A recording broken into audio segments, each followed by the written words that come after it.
Porque ficar sozinho pode ser o ato mais corajoso que você vai fazer. Existe uma diferença enorme entre estar sozinho e se sentir sozinho.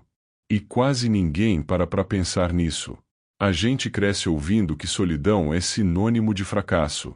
Que se você não tem uma turma grande de amigos, um relacionamento, uma agenda cheia de compromissos sociais, alguma coisa está errada com você. E essa ideia é tão forte que muita gente prefere ficar em relações ruins, em grupos que não fazem sentido, em conversas vazias, só para não encarar o silêncio de estar consigo mesmo. Mas aqui está o ponto que ninguém te conta. A capacidade de ficar bem sozinho é um dos indicadores mais confiáveis de saúde mental que existem. Pensa comigo. Quando você está o tempo todo cercado de gente, de estímulo, de barulho, você nunca precisa se confrontar. Nunca precisa ouvir os próprios pensamentos. É mais fácil, no curto prazo, preencher cada segundo do dia com distração do que sentar num quarto silencioso e perguntar: o que eu realmente sinto? O que eu realmente quero? O filósofo alemão Arthur Schopenhauer dizia que a sociabilidade excessiva é, na verdade, uma fuga de si mesmo. Ele não estava defendendo o isolamento como estilo de vida. Ele estava apontando que muita gente usa a companhia dos outros como anestesia. Como um jeito de não sentir o próprio vazio. E isso faz sentido quando você observa ao redor. Quantas pessoas você conhece que têm pavor de ficar um fim de semana sozinhas em casa? Que precisam ligar a TV, o celular, alguma coisa, só para não escutar o próprio silêncio? Esse pavor não é sobre gostar de gente. É sobre medo do que pode aparecer quando não tem mais nada para prestar atenção.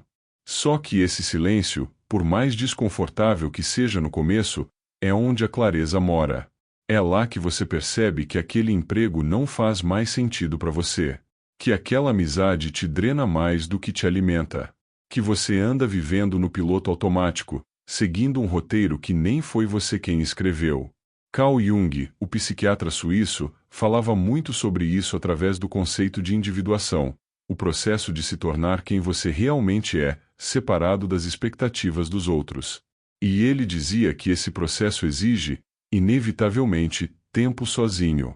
Não porque solidão seja um fim em si mesma, mas porque é no silêncio que a sua voz interior consegue finalmente ser ouvida, sem competir com o barulho de 1000 outras vozes ao redor. Isso não significa cortar todo mundo e virar um eremita. Longe disso. Significa aprender a distinguir dois tipos de solidão: a solidão imposta, que dói e machuca, tipo quando você se sente excluído ou abandonado, e a solidão escolhida, que é um espaço que você constrói de propósito para se reconectar consigo mesmo. A segunda é uma ferramenta. E como toda ferramenta, ela precisa ser treinada. Comece pequeno. Um café sozinho, sem celular. Uma caminhada sem fone de ouvido. Meia hora do seu dia sem nenhum estímulo externo, só você e seus pensamentos. No início vai ser desconfortável, o cérebro vai gritar por distração. Isso é normal. É basicamente um músculo atrofiado voltando a funcionar. Com o tempo, esse desconforto vira algo diferente. Vira uma espécie de conforto que você não sabia que existia. Você começa a gostar da própria companhia. E aí, curiosamente, suas relações com os outros também melhoram, porque você para de precisar dos outros para se sentir inteiro, e passa a se relacionar por escolha, não por carência. No fim das contas, a pergunta não é: eu preciso ficar sozinho para sempre? A pergunta é: eu consigo ficar sozinho sem me sentir incompleto? Se a resposta for não, talvez seja a hora de começar, aos poucos, a treinar esse espaço. Porque a pessoa que você encontra no silêncio é, muitas vezes, a pessoa que você tinha esquecido que era.